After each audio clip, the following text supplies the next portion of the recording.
He's not a bat, he's a man who fights crime. And we're gonna watch him fight for a minute at a time. With John and Niall and a guest who doesn't rhyme. It's Bat Minute!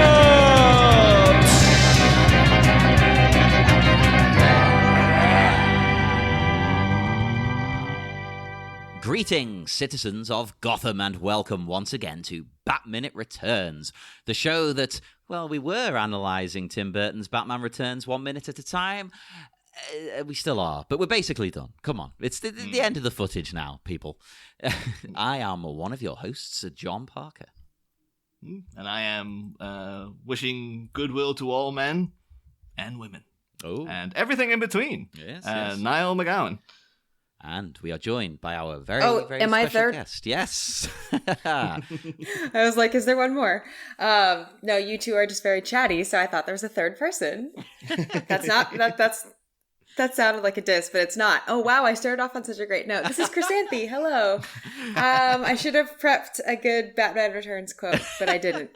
So I will. It's fine. We want this kind of an intro. No, I will say it. No, I will. I have a part. I will say, I'm Chrysanthe. What are you doing? I'm a woman. Yeah. Which is like... Perfect. Which in itself is questionable. But anyway... We're here to talk about Batman and apparently destroy gender.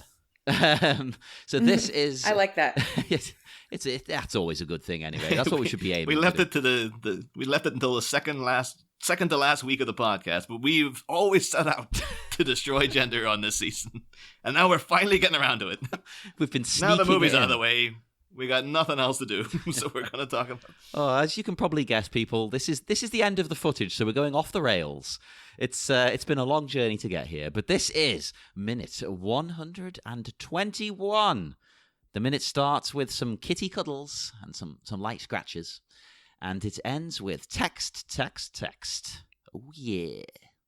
Should also say, too, because people, eagle-eared people might remember, like, didn't Chrysanthe Tan do... the last minute of footage in the last movie? And it's like, that is correct, yeah. I think it was off mic you mentioned that this is the last minute of the movie, or the go-to credits is like usually like your favorite part of a film. So I was like, oh, I better this will be... Yeah, I'm impressed that you remembered. Well, it was such a weird fact that we couldn't ever forget it, I think. It's unique in a good way. It works for these first two seasons. But then the ends of both Batman and Forever and Batman and Robin are like identical shots, where it's like him running towards the camera, and then one of them's got Robin, and the other one's got Batgirl, and it's like, yeah, I don't know if we'll keep that up for the following 2 seasons. We'll get back to you on that.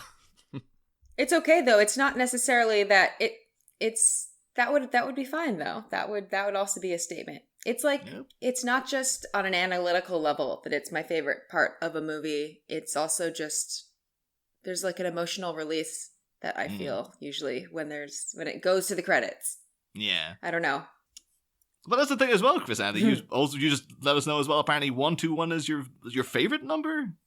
It is, because it's a perfect square and it's a palindrome. I'm obsessed with both aspects, but also the square root of 121 is another palindrome, 11, which is a prime number, which is another group of numbers that I'm very into. I'm very into like numbers, and they have different personalities and feelings and just like textures and.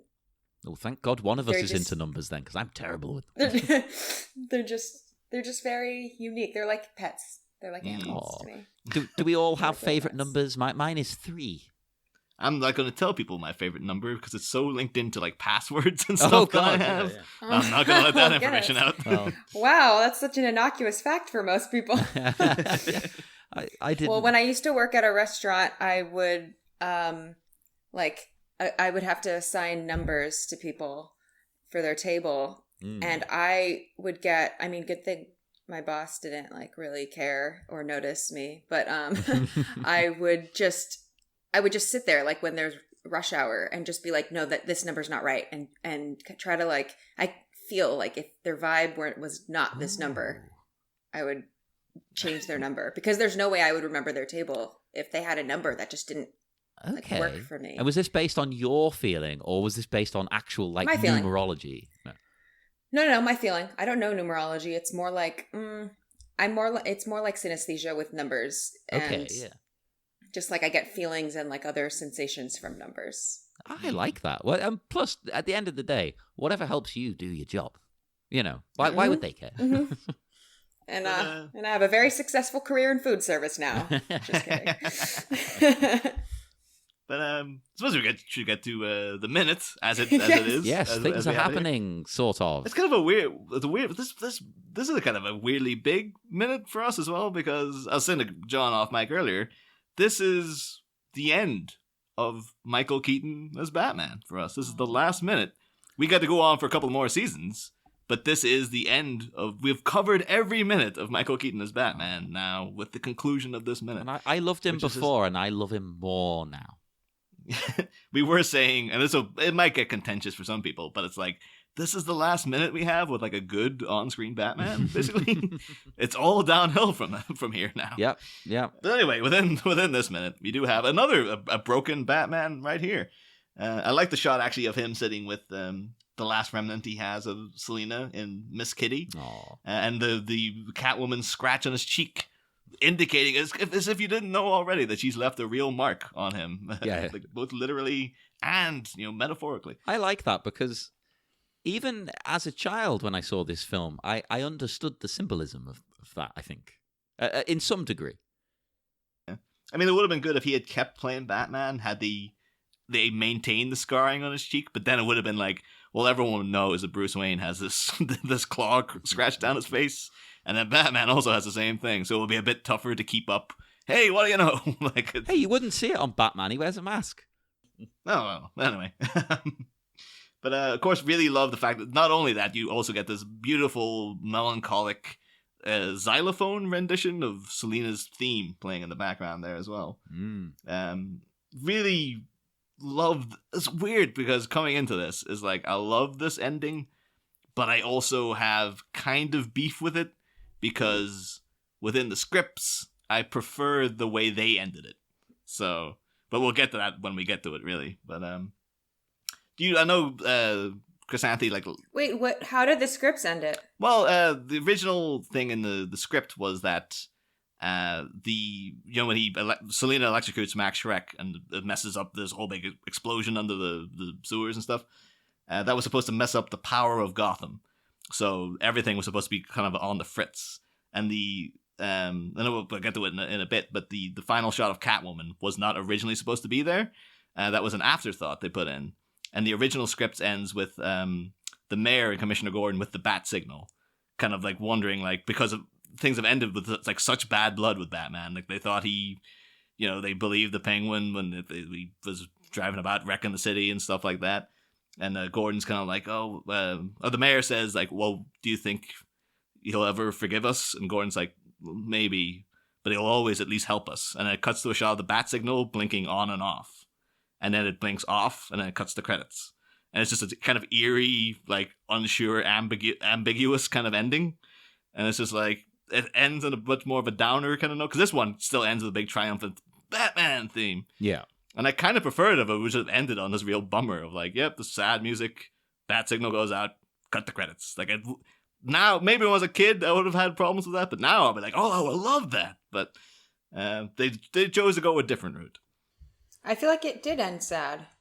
I guess it does end sadly, but like I think they kind of give you a little boost by like, hey, Catwoman's still around, and the bat signal's working great, and hey, isn't everything?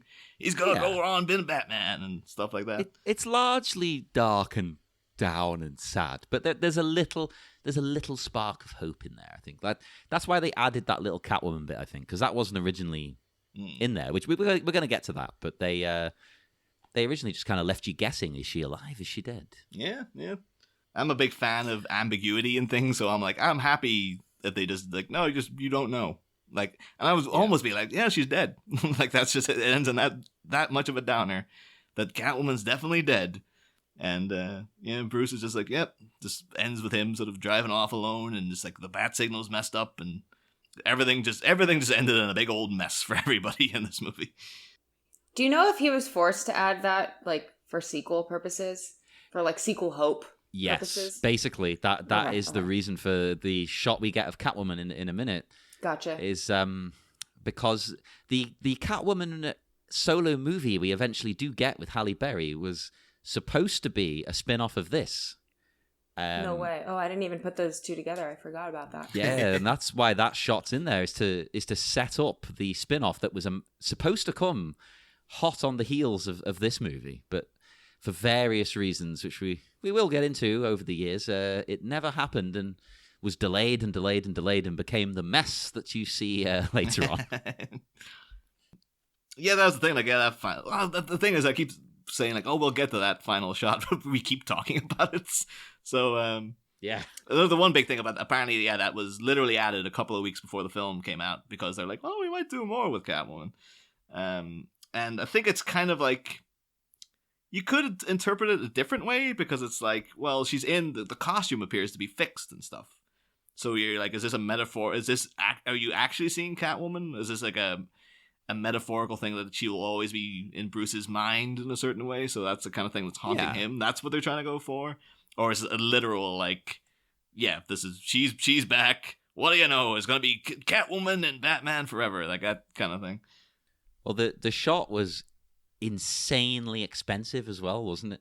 Sorry, I was going to say, it's unbelievable. You will not be able to comprehend how much this last shot of Catwoman staring up at the sky cost. It was like, was it $250,000 for that one shot? So I do wonder, if, like, we had the camera go up through the towers of Gotham the last time you were on, Chrysanthe. I do wonder, if, like, is it the same street and it's just like at a different angle or something?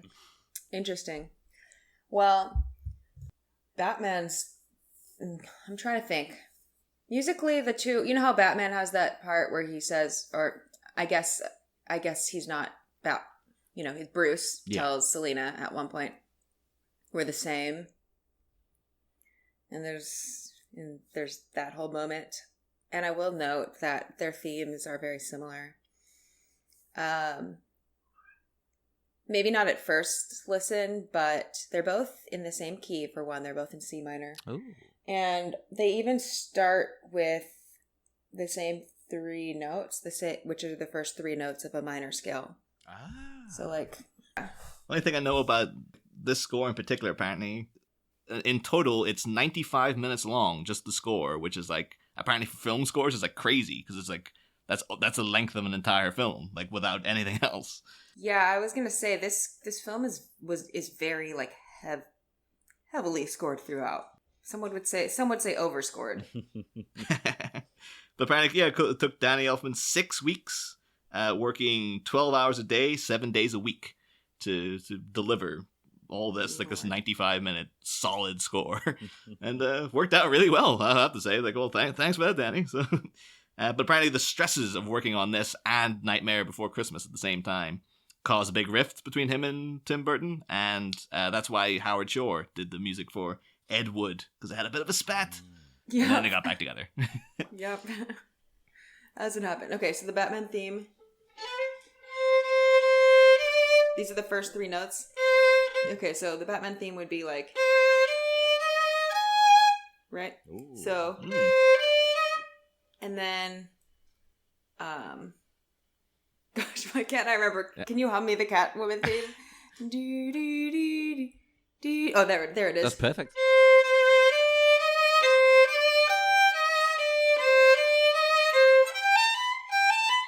So it's the same first three. And so it could go, or it could go. Oh. But they start the same. So when he's like, we're the same. That's even in the music. Interestingly, their musical themes are just intertwined. They're so intertwined. It's not like, usually different characters will have totally different themes. And hers is, when you boil it down to just the nuts and the bolts of the melody, it's not all that different at the beginning, at least. It's like the same origin point, and then it goes somewhere else. Oh, that's perfect for their sort of journey through the movie, because she does go even more off the rails. Like, so you could argue that that's the point of the theme. It's like a journey where she's starting from a similar point to Batman, but then sadly veers off into a totally different direction. Exactly. Her theme starts very like tight and almost like actually even more just like steady.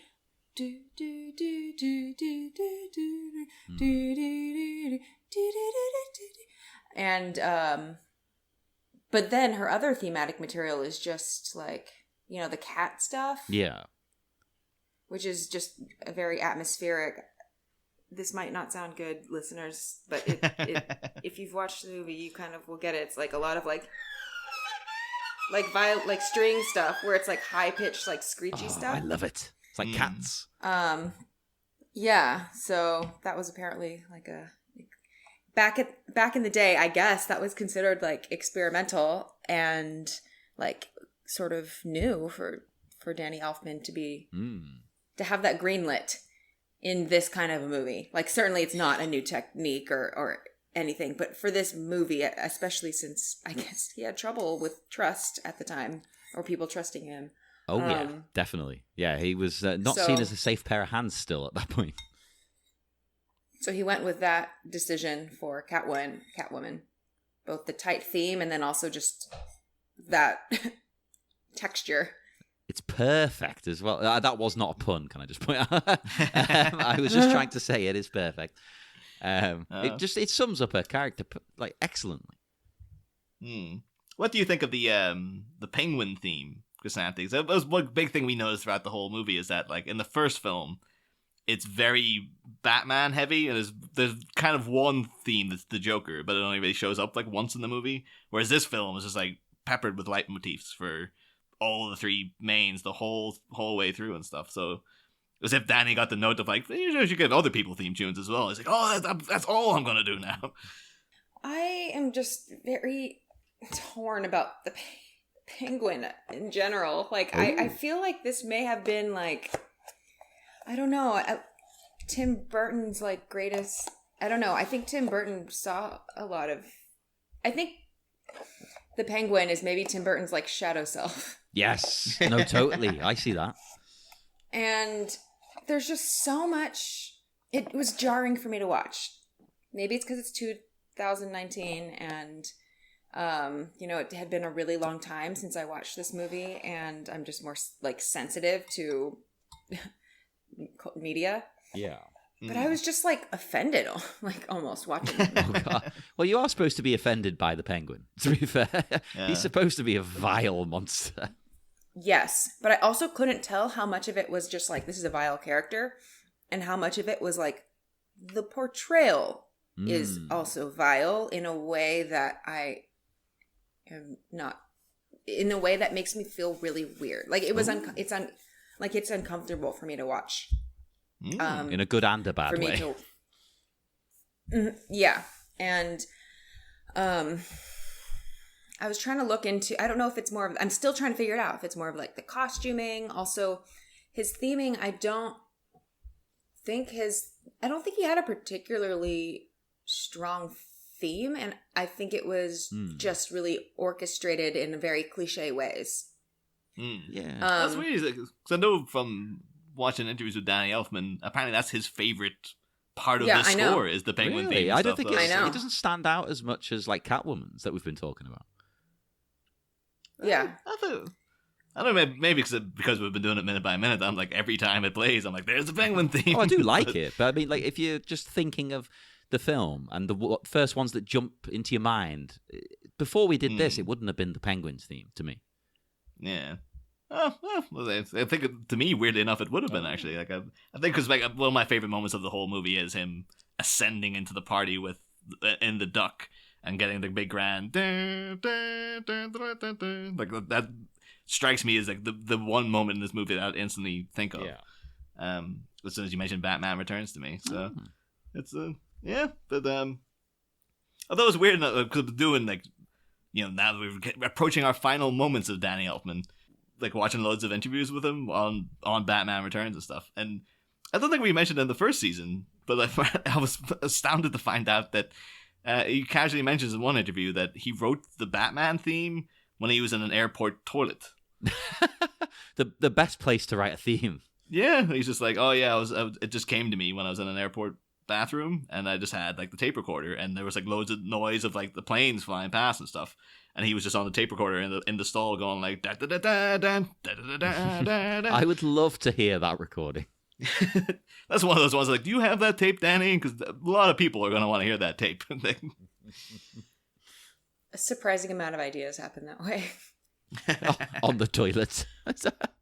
Or like when you're especially now, it's the isolation. It's like not being distracted by other things. You're just being fixated on the things that get stuck in your head.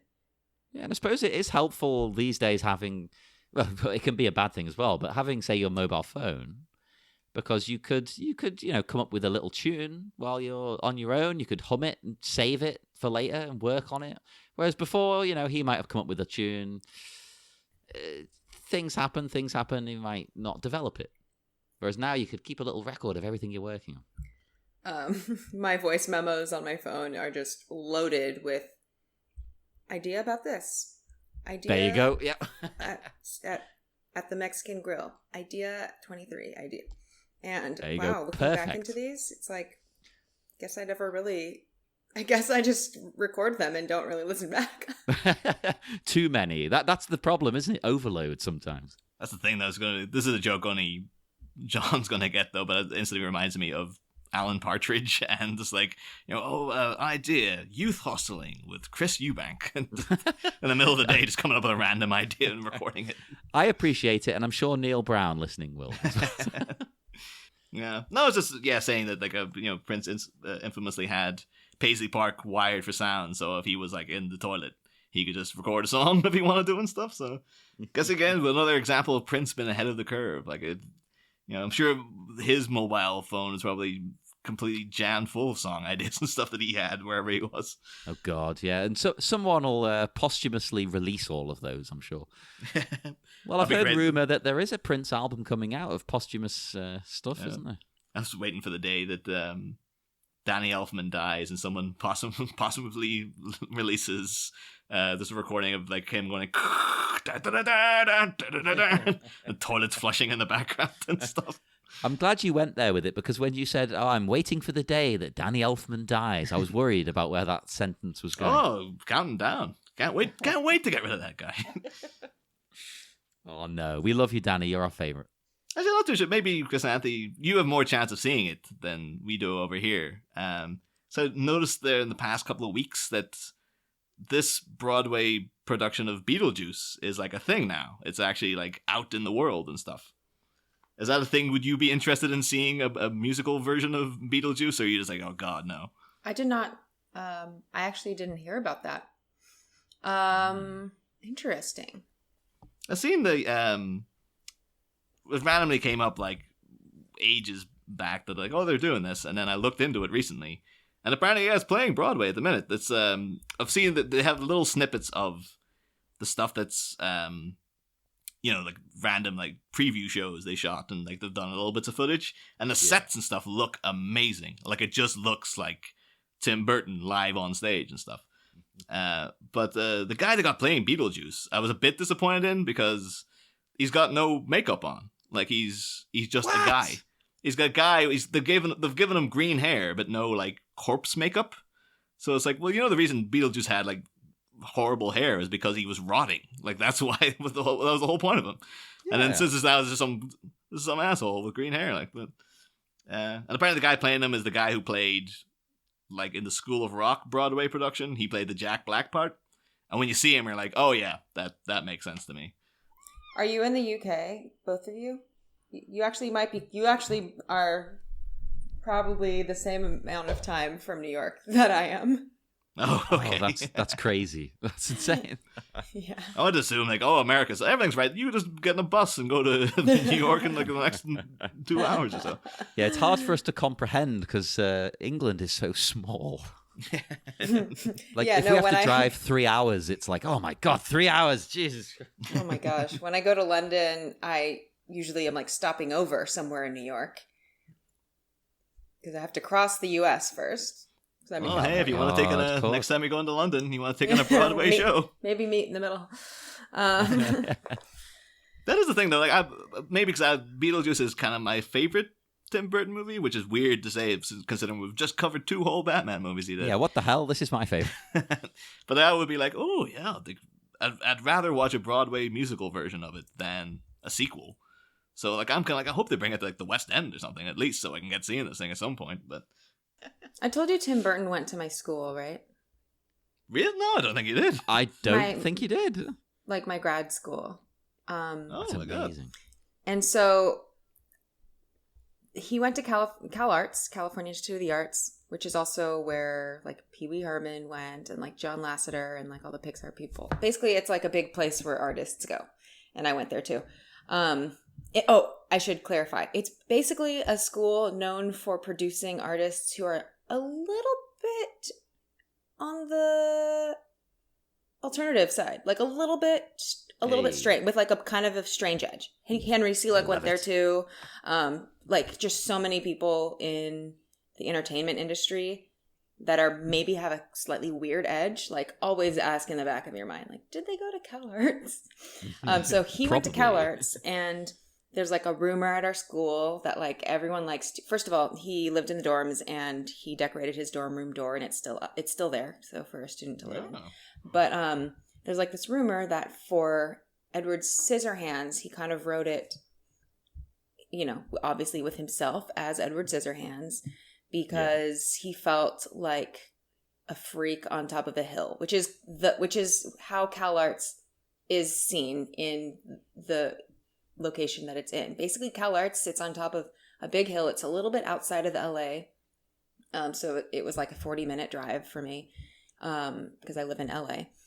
And it's in this like suburb, this suburb called Santa Clarita. And it's just full of like, it's just like a basic suburb that you can just imagine. Just like kind of, and there's not much to do. There's like strip malls. It's just like, you know, Santa Clarita. And then in Santa Clarita, there's this weird school called like Cal Arts.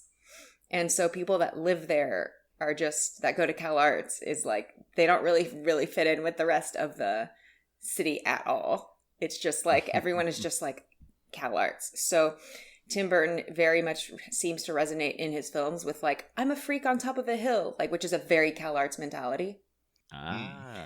And for me, like, I was also feeling that significantly in this film. I mean, yeah, literally the first time you see Bruce Wayne, he is in his house on top of a hill when completely by himself. I can see why he's drawn to this. Yeah. I can definitely see why he's drawn to this. And something about Penguin is just, I don't know what it is about Penguin. That have you talked much about Penguin on the, I mean, I'm sure you have, because we don't have it much in this minute at all. We don't have him, but no, sadly. But yeah, no, he's been our main topic of conversation, I think, through most minutes. Okay. But okay, I think it was the visual representations of him and the characterizations of him just felt like, it just reminded me of movies where people are either like making fun of disabled people or just like people who are raised in a different way. Like when they really start leaning into his like penguin-ness and his differences and all of like his monstrosity and just like how he's so like deformed and weird, and that just like makes me uncomfortable. And again, 2019, but it also makes me uncomfortable when, if we're talking about certain US political figures, it also makes me uncomfortable when people reference our president that way. And I do not. I am not a person who likes our president, but I think those are like such low blows. Yeah. When like, I think that those are like, should not even be on the table. Yeah. There's plenty of real issues you could have with this person. And it just like says more, and then what is to say about the people who are good people who also share some traits like that. So it just makes me, I feel like Tim Burton leaned into this portrayal of Penguin like so much that I was just like, I'm trying to really figure out what the purpose was, and I still don't have like a finalized conclusion on how I feel about it, other than well, the time, the year, and your own like how you what your own journey is really makes such a difference on like how you're going to be coming to a film and how it will impact you. Because like if you ask me about a film that I saw when I was 10 and there's issues I would have now, I might still love it because there's something else. Yeah, you forgive it somewhat more, don't you? And it is interesting because we've brought it up a few times. Like Tim Burton's sort of idea with the Penguin is quite strange, as in he keeps trying to make you feel sorry for him. Like, oh, he's this unfortunate character, this deformed figure. But then he'll flip it and go, oh yeah, but he is insane. It's like, well, maybe it's that tension that I'm just like, whoa, we're like really leaning into, Like if it made him a sympathetic character who has been pushed into what he's doing in some way, you'd probably maybe accept that a bit more. You'd be like, oh, okay, I see what he's doing. He's been abused and whatnot. We're kind of all over the place with this minute, but we should mention the brief bit of dialogue we get within the scene. Because we do get, I absolutely love the fact that like we've been joking the whole season that Alfred seems to kind of hate Selina Kyle, and he was always kind of like trying to scupper Bruce's attempts to get with her. And the fact that he's so happy now, like Bruce is in the back devastated that like this woman he's in love with seems to be dead and has disappeared, and Alfred's just like, well, come what may, Merry Christmas, Master Wayne. And it's like, Alfred, read the damn room, dude. What the hell are you doing? Yeah, that is not going to work here. It seems as if he's like, no, I'm genuinely so. This is the greatest Christmas present to me that he's told me this woman's dead now. I'm so happy. He was never too keen on it, I don't think. Yeah, it seemed always from the get-go, Alfred had no time for that. He loved Vicky Vale, hated Selina. Yeah, so, he seemed to be of the opinion she was a bit of a floozy. I have to keep an eye out on his behavior towards Dr. Chase Meridian in the next movie. I think. I did also note as well that he this distinct thing with the Burton movies, he calls him Mr. Wayne, whereas classically in the comics and the animated series and stuff, it's always Master Bruce or Master Wayne. Oh, typically Master Bruce, which is an indication like, oh, he's like because Bruce is to the manor born. Mr. To the Manor born with a silver spoon and all that business. Master is it's typical with the British aristocracy that the youngling of the house would be referred to as master, and then he is the master of the house. And of course, one of those things as well. It's kind of like my spin on it was that like, well, the cliched thing is always like, well, Mr. Wayne was my father, and Bruce's father is dead. So it's like he's Master Bruce the whole time to Alfred, because you could say Bruce Wayne never really grew up. He's always been that damaged little boy. Yeah. You could say that's what they're trying to go for in the comics, but... That's a bit Star Wars, though, like saying, well, Anakin Skywalker died. He became Darth Vader. It's like a Batman betrayed and murdered Bruce Wayne way back when. He did, damn it. But and then we got the last line of Michael Keaton as Batman. It's like, Merry Christmas, Alfred. Like, goodwill toward all men and women. And he's like, oh, that's right. There's women in the world as well, Bruce. I think that's good on you for remembering that. I'm upset. He's not mentioning any of my kind. There's no non-binary genders going on here. This is upsetting. I know, right? Come on, Bruce. Could at least try. This is like Bruce taking out his Spectrum wheel. It's like, okay, I got a list here, Alfred. Sorry, man. I'm going to have to go through this. No, I'll let it slide this time. He's had a tough day. Yeah. But they as well as 1992, so it wouldn't have been a snappy an ending if no, it would be a bit too much dialogue, maybe. But again, as I was saying, like I would have preferred the even more melancholic script ending, but I do love... It's particularly the score in this instance, actually, the cutting to the car driving away, and it's just that the xylophone going into this real, like, bling, bling, bling, bling, like slowing down, and then the sort of sadder refrain of the Batman music coming up. And then, of course, getting the signal going, And we're, as far as we know, that was Sean Young sneaked back on set. And that's a shot of her from the back there in her Catwoman outfit. So it's like, please let me be in this movie. Well, yeah, it is not. It is not who you think it is in that outfit, let me just say. It's not Sean Young. Oh, man. I always assumed that. She's like, I'm here. You got to pay me. It's a somber ending. Oh, it is definitely a somber ending. But it's just like, it would have been more somber the other way, I feel. Yeah. I think they're striking a good balance, though, because they want to end, somber and a bit downbeat, but they also want to set up future films. So I think it's like quite a good little way of doing it without a big cliffhanger ending. It feels slightly kind of studio notey as well, whereas like this is ending on a real bummer. You gotta end it on a big like it's Batman. Like I have the Batman march kick in and stuff as well, and make sure like people go out thinking adventure, fun, Batman, even though you just saw like 10 minutes of like a guy freaking choking up black ooze and dying and then getting schlepped into the sewer waste, and then I was going, the love of this guy's life is dead as well. It's a real like, if you could just add in a little note at the end that it's things are still okay and stuff. Yeah, that is the impression I get, because I know this bit with Catwoman, as I said, was a studio note, so I could see all of that being so. There was no mention of it anywhere, but come on. Tim didn't get that put in there. I know, like I bang on about it loads, but like the end of Mask of the Phantasm ends on a similarly melancholic note, but it also tips into like Batman triumphant kind of vibe, and they do it a bit more deft-handedly, which is not to put down the end of this movie, but I just think in that movie, because Mask of the Phantasm is the best Batman movie to me, so I think that did it better, but that's just me. It's colder, maybe that's what I'm thinking. Not necessarily somber. There's like a coldness. The score is cold. Maybe because maybe I'm just very influenced by the music, but this movie is cold. I think anyone would agree that it's cold in like pretty much every checkbox. Absolutely, yeah. In every conceivable way.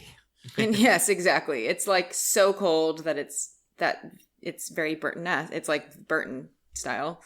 But I feel like it's even more cold. It's like a level of cold that I don't even know if I was expecting. And the music at the end is very cold, potentially because of it. There's no like vibrato tones. And I can hear in the violins before the march kicks in, it ends on a harmonic. Do you know what that is? Vaguely. I mean, of course, me and John know what it is, Chrysanthe, but for the people in the audience, why didn't you explain Oh, right. Of course. So, like, that high-pitched... Do you remember the end? Okay. That high-pitched thing in the violin is a harmonic, and it's, like, not only that, but it's an artificial harmonic. Ooh. Which... I don't know if the fact that it's an artificial harmonic is as important as the fact that it's just a harmonic in general. Harmonics are notes on the strings. Like, normally, if I were to play... Let's see. So, the end is like this. That note. Ooh. And you can hear it, like, resonating. And, like... But you can't vibrate it like a... It's not a warm note. It's produced by like, it's like physics type stuff. Okay, basically it's like vibrations, and basically strings can be divided in half, and they can be divided in quarters, and you can just like keep dividing things, and at certain nodes on strings, it produces certain like overtones and like weird things. Okay, that's how I'll describe it. Yeah, it's like vibration stuff. So it's like an effect that's happening. And that is the final, like when violinists get to a note like that in music or make a decision to play a harmonic, it's like a very different decision than to just finger the note. And to finger the note would just be to like play it normal, and you might be able to like vibrate it or like add warmth and like more stuff to it. Artificial harmonics are a choice. They are a choice. And when I get to them, I'm always like, it usually symbolizes something colder or something just more like muted or lurking or looming, or just tends to make me think of things like that. Yeah. So the fact that it ends there is just like there's no vibrations or anything. It's just like dying away like that, and like just dying away. Oh, that's dark. Which makes sense. Which makes sense thematically, but and like you mentioned at the end, it's a celeste actually. It's that instrument, that the xylophone thing. Oh, okay. Yeah. Plucky thing. And it might remind you of like the Nutcracker or Christmas stuff, basically. Okay. Yeah, I could hear that. Which is why the score just kept confusing me with Nightmare Before Christmas, because that heavily uses the celeste as well. And it's obviously very Christmassy. Like the celeste is a very like a Christmassy vibe instrument. And this is a Christmas movie. Right. This is so I hear. Yeah. And those celeste notes just slow down, and it's like slowing down into harmonics. It's the musical representation of freezing to death to me. Oh. Is what's happening. Oh, I like that. Yes. That's perfect for this film as well. Ooh. Yeah. So like that's how I feel going into the end. Is freezing to death. You're dying slowly. You just kind of start slowly slowing down, and then you're just a harmonic, which is basically like your heart flatlining because you can't vibrate it. It's just like that's the real way to think. bleak. The fact that it's the last minute of like Tim Burton and Michael Keaton Batman footage is like, this is their Batman career flatlining. Oh no! Don't say that. That's horrible. That's upsetting. But it is it is weird for us to think like, yeah, this is like the end. Like, well, obviously we have the end credits, so we'll still be talking about Tim Burton, Michael Keaton stuff. But this is like, yeah, the last minute of footage of the Burton era. It's kind of one of those ones, like, do we ever really see like this kind of superhero movie again? Because it's like, no, this is just like, yeah, we gave this weirdo load of money to do whatever he wanted with, and he came out with this thing. The closest you could get would be like Del Toro doing like Hellboy 2, where it's just like, this is just Guillermo del Toro just going for broke, and like, I'm putting in everything I want to put in. And then the studio been like, oh, okay. But like, even that's more like, kind of, you can understand that more. This is still, to a lot of people, quite a jarring Batman film in that it's so uniquely Tim Burton and not very Batmanish in its delivery. It's absolutely insane. Let's be honest. I have a alternate theory or an alternate interpretation. Oh my gosh. Okay. So when Catwoman is becoming Catwoman, or when Selina is like falling, it's like the beginning of the movie when she's like dead, ostensibly. Yeah. And then all the cats are coming, and then she ends up taking on the traits of cats, like kind of fusing cat mentality with herself. That's like the moment in which she's near death, and then she takes a little bit of life from another element and transforms into something else. I wouldn't say it's necessarily Selina. It's like it's maybe just a new thing that combines Selina with cats. So then she dies again, ostensibly at the end of the movie.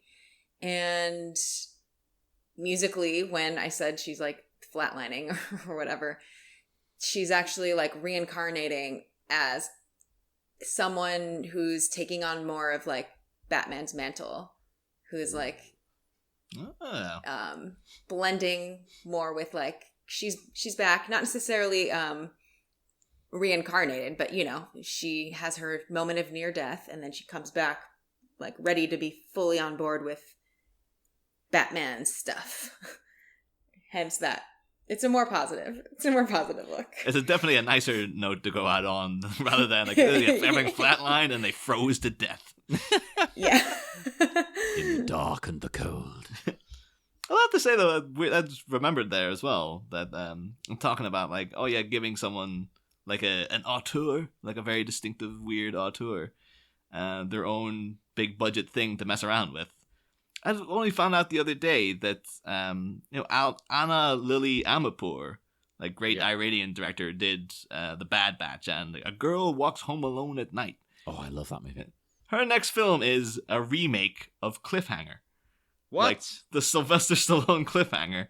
And it's just like, yeah, and it stars Jason Momoa. And it's like, what? How? What? How did that happen?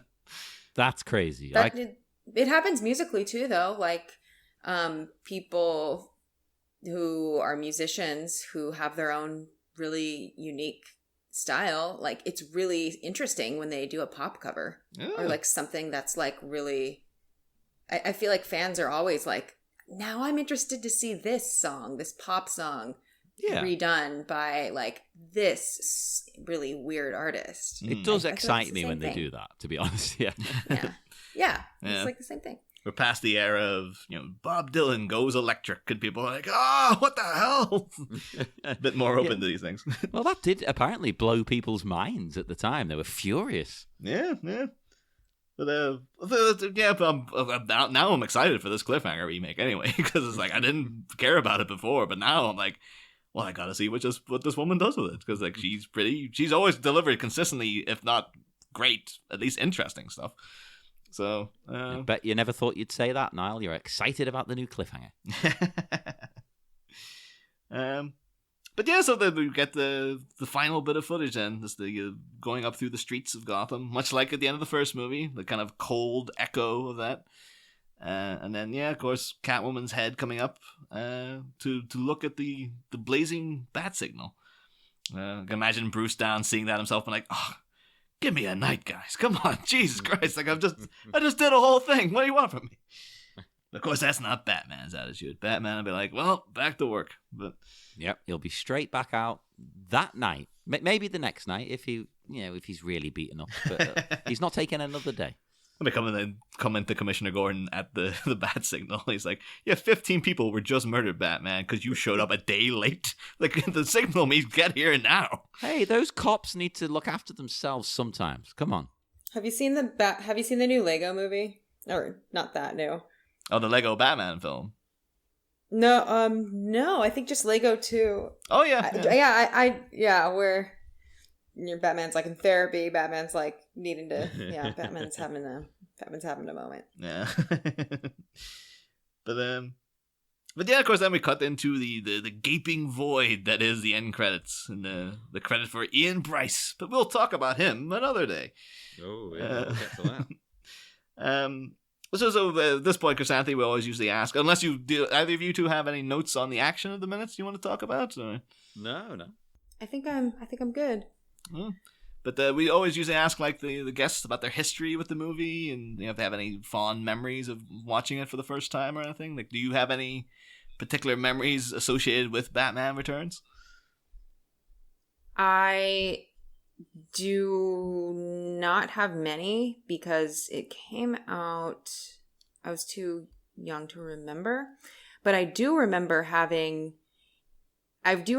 to Universal Studios in Hollywood and having some sort of a Batman I vaguely remember a Batman presence or maybe a Batman show. Oh, you know what? I am embarrassed. I'm thinking of I think I'm thinking of a film that was a little bit later because I remember like Uma Thurman being like all the rage at the time. I vaguely remember. I remember Poison Ivy being part of it. So yeah, never mind. It must have been a little later. Yeah, that'll be the next movie. No, the one after that. Two. We'll get to her eventually, but 2 movies away. I am excited to talk about that because she's amazing in it. Well, that's what Universal Studios had. They had something to do with Poison Ivy. Vaguely. Yeah. Oh, that's cool. That's cool. We don't my get first, fun things my first like memories are just watching. My first memory of watching this was just, when I say a long time ago, I mean like maybe 10 years ago. Like watching it on DVD. Oh. Do you have like a where would you consider it in the Batman pantheon? Do you have it like is it? I know you seem to be quite like you seemed a bit sort of disturbed by the Penguin in the rewatch, but would that lower it in your ranking of overall Batman movies, or are you like? Yeah, it's not. I wouldn't say. I don't think it's high in my ranking, but I know this is not the franchise I know this is not what you're going for in your podcast series, and that you won't be covering these movies. But I'm like I like The Dark Knight. I like Dark Knight and those, stuff that came later. Well, they are great. We'll defend you on that. But that's because, like, I I'm not as into Batman, like on a nerd level as other things. So, and because I didn't see these movies like when they came out, it's just different for me, you know? Like I saw Dark Knight in theaters. Like I saw those in theaters and it was more like I was part of the zeitgeist of, I was part of like the movement of it. And that was more of my introduction to Batman. And then I watched the other stuff. Okay. So it's just different, you know? It's like someone just watching Star Wars now for the first time and being like, oh, I don't get it, but I liked The Last Jedi. Like I would be fascinated to see what people just getting into Star Wars think about those first movies. I know.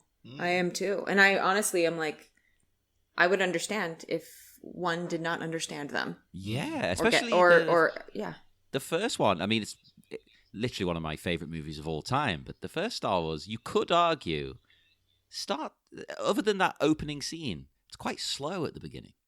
With the robots just walking around the desert for like 25 minutes. It's like a good 30 minutes before like the proper plot kicks in. Before like you get to Luke, and here's your main character. All of a sudden it's like, I thought those robots were the main character. What the hell's going on? Yeah, I never had a problem with that as a kid, but I could see why someone would. But the real question though is, Chrysanthe, you said, you favor the Dark Knight trilogy, but the real, what it comes down to is Elfman or Zimmer. Where do you stand on that?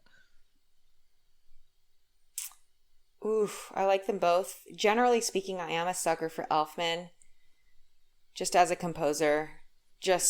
I like them both, but I think maybe I identify with Elfman more, so maybe that's just full disclosure why I like him as someone who kind of crosses over in classical and like other genres. I hook onto his sensibilities a little bit more. Like it's like he has like pop sensibilities in classical music. Yeah. And that's sort of like how I am as well. So I like Burton, but I don't think this is his best score. No. I think I've been on a long journey with Zimmer as well, because my immediate reaction after seeing Batman Begins was like, where was the theme? Like there was no Batman theme. Because it's one of those ones where it's kind of layered in so much, where like these movies it's like leitmotif, it's just in your face. Whereas that one is just like, it was only after like the third time I noticed that like, oh, that like that is the Batman theme. It's just because it was mixed in with so much other stuff, and I'm not like a musical kind of person, so it took me ages to actually realize that like, oh, this is actually a pretty good score as well. And I notice little things of like the recurring piano motif that goes out throughout it when Bruce is thinking about his dad and stuff. I was like, that's really nice as well. Oh, this is a great score. Like, oh, there you go. That was wrong. All this Zimmer is like a composer's composer. Like a he's really, really good at what he does indisputably, and is a master at film scoring genre. Film scoring master. Yeah. Elfman has grown into that with a very rocky path. And with more hits and misses and a little bit more volatileness. So maybe it's just too personal, but it's more exciting for me to be like, oh, Tim Burton or Danny Elfman, this might be really bad, or this might have a couple genius moments, or likely the whole thing will be good. Some parts will not work, but some parts will be like the most memorable thing. Yeah. That will be just something that will stick with me more than a score that is just also great, but just more consistent. And, I kind of would rather just like go through the rocks to like get the gems. Yeah, that's far more exciting. Yeah. Well, if you're up for coming back for next season, we're going to have to delve in deep to Elliot Goldenthal and his illustrious film scoring career. Actually did a great, really love the music for Batman, like his Batman score as well, but underappreciated, I think, because mostly nobody knows who he is. No, I don't. Maybe probably every score is underappreciated. Those take so much work. No, that's true. Very few people so give them the love they deserve. But like even that Danny Elfman come out, it's like, I made 95 minutes of music for this movie. For the love, just listen to that. Don't care. Don't watch what's going on. And you know how much work I put into that. And as we mentioned earlier, Danny was not a fan of the score. He didn't like the mixing on it and whatnot. He very much seemed to be against what was finally released. Yeah, the mixing is weird. The mixing is cold. Yeah, maybe that's what he didn't go into specifics in the thing I was reading, but he just said, he didn't like the mixing and whatnot. Maybe that's what it was. Maybe he was against that. As well as things like Chrysanthe, you might, as a musician, might be able to spot that more. Because all I think is like, this music's all perfect. And yet, yeah, Danny Elfman's come out and he's just like, I'm assuming because he knows the way it's supposed to sound at certain parts and stuff, because he composed it to be that way, that he's been like, I'm not happy with the way this has turned out, and I watch these scenes and I'm like, what the hell is going on? What are they doing with my music and stuff? So the mixing to me just seems like this is all great, but I'm assuming that you say you notice that it's weird. Could you think of an example of something like that? Just so from my own edification, so I understand it a bit more. Well, let me think. It sounds not resonate. It like doesn't resonate. I'm trying to like drum, like some of the drums and stuff. They sound like some of the percussion elements seem like, okay, when things are mixed really, things are buried, maybe is what it sounds. Yeah. Like to me. Like, gosh, I wish I could think of a specific example. It's just overall just like drier. I'm sorry to put you on the spot like this too. I'm just like, you go give me an example of this 2-hour movie of a thing. Yeah, if I think of one in the next like 2 minutes, I'll let you know. But just compare it to just like I'd say maybe take a track that has a lot of things that would normally be super resonant. I'd say maybe take like Cat Suite, or take something with those like Christmas celeste sounds, maybe sore spots, and then maybe compare it to like Tchaikovsky. That's maybe not a fair comparison. Just the Nutcracker, just the Dance of the Sugar Plum Fairy, because that uses the same instrument, and it's also it's a little bit fairer because the full orchestra is not playing. You'll likely hear just a much more like resonant echo, like big, like you're in a bigger hall maybe, and you can just maybe hear the warmth of even though it's percussion, you can hear the warmth of the bells of the celeste more so than you can. Whereas like if you can hear the tone behind the celeste, it's with strings too. If you can hear some of the like warmth and the life behind it, rather than it just being the effect of a tinkly thing or the effect of a string-like thing, which is like also the problem with a lot of software instruments, like fake strings and fake stuff. Like this sounds like some of it could almost be like electronic, like fake instruments, like virtual libraries. And I know it's not. And from what I hear, they used a really, really big orchestra. Yeah. And it doesn't sound like as big of an orchestra as it should have. It sounds like all mixed together and muddy and like, yeah. I mean, it's subtle. It's like definitely not, it wouldn't make the complete difference in the whole score. Like a lot of it is the writing, but it would vary. Like if there is a certain moment that would have had the effect, if that one moment were heightened in the mix, then I can see why Danny Elfman may have been upset if things like that happened. But sometimes it really is just a matter of you write something and you have an expectation of how it's going to sound in your head, and then it actually doesn't sound that way, and no mixing will change that. Yeah. But oh no, heartbreaking. But yeah, I mean, it's a little bit of both. Well, that's a way to end this minute. Is that like, yeah, this is characters freezing to death, and this score was trash. So and again, I don't think the score was trash. At all. Yeah, and I think the Catwoman Batman like interplay is the most interesting part for me. What do you actually think of Catwoman as a character in this? Because we've had a thing of like talking with like a lot of female guests on. They've had mixed opinions on her as a character, because some of them see it like, oh yeah, very empowering. very like, you know, they kind of take the tight vinyl as like, oh yeah, this is like a sexual liberation kind of thing. Whereas other people have been like, nah, well, all she does is talk about men. Like, she wouldn't pass like the Bechdel test. The Bechdel test. Yeah. I'm torn about her as well. I don't have a strong stance on her. I don't love her, but I also don't hate her. Like, she's what they call how do you pronounce it? Like a deuteragonist or whatever. Oh, it's like the person. It's like the literary thing, and I think in film too, of like not the protagonist, not the antagonist, but just like the second most important figure to the protagonist is what she is. And they could be someone for or against the protagonist. It doesn't have a relationship that way. It's just the second most important storyline that's happening.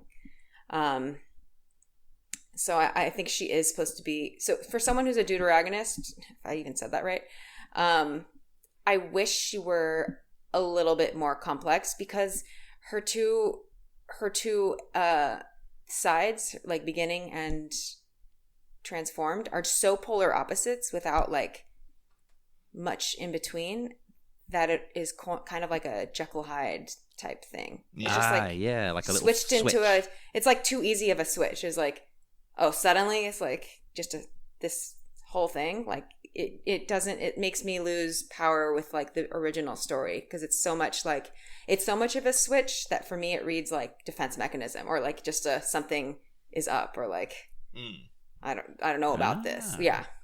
I mean, I guess it could be interpreted the same way as I know some people nowadays that kind of want a bit more of a backstory for these things, but like with throughout the whole movie, we've been noting that the film visually is trying to reference Catwoman in kind of comparison to the Joker, but like, this is your new villain, like the Joker was in the first one, so we're going to do similar shots and stuff.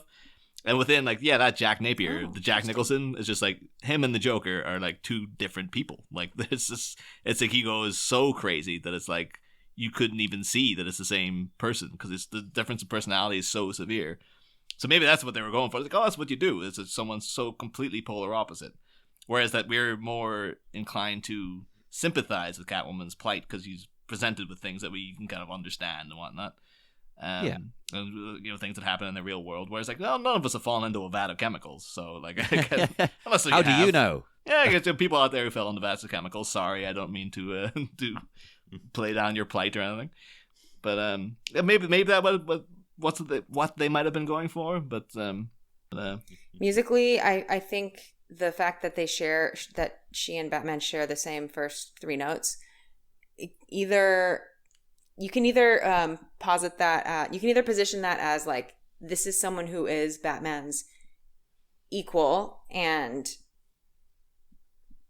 just equal, or you could think of it as, this is someone that's like Batman's fantasy, and you know, back to like Batman saying like, we're the same, and this person created in Batman's mind. Like, there's a bit of like, it just relates back to Batman, sort of like in the Bechdel test, where it's like, if they're always talking about some man or whatnot, it's like, well, they just kind of like did like a copy paste from Batman, and then like deleted the stuff at the end and like changed some stuff.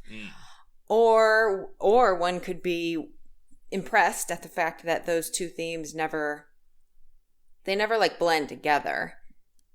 I don't think we ever see, telling like, in their relationship then. Yeah, like they always remain like separate. Yeah. And even when they're together, even when they're dancing, like it's not like a love theme. It's like independent spheres, independent themes that are similar but different, that are not going to commingle, but that might like dance with each other. So that's a cool thing. Oh, that's perfect. I'd never even considered it that way. That's made me love it even more. But But yeah, I'm ready to wrap up this minute. If yeah, holy crap, this is like our longest minute. This is this bit of me mentally just been like, this is the last minute. The footage is like, we can't. Let's go for another 2 hours. Come on. Exactly. I didn't want to make it like 10 minutes long. It's the last minute of footage. So everybody, yes, we are going to head off into the dark, dark night once more. For one of the last times, we're coming up to the credits. Chrysanthe, would you like to tell our listeners where they can find you online? Yes, you can find me at Chrysanthe Tan anywhere. ChrysantheTan. Twitter, Instagram, Facebook, Spotify. I have music. I'm a musician. Yeah, lots. If you like violin stuff and if you like mixtures of styles and things like that, check out my music and say hi. Yeah. Hey, make sure you do, because it's all wonderful. I say all wonderful. I haven't heard all of your music, but everything I have heard has been excellent. So, yes, do check it out, everybody. And check us out on Facebook at the Bat Minute Listeners Cave, which I'm sure you have, because if you've got to the end of the footage and you haven't, that's just insane. That's just, what are you doing with your life? Come on, join in. And join us again next time, where we will have minute 122. And we're in the credits, people. Oh, yeah. And we'll still have guests, believe it or not. Yes, people are willing to talk about the credits. See you then. Next time, a credit reunion. A series of signatures is suddenly scrivened as we give Elfman and his symphony a final listen. Agnomens are acknowledged as we lay the Burton bat in his tomb. But which particularly fishy character helped the production with a boom? Find out Wednesday. Same Bat Pod, different Bat Minute.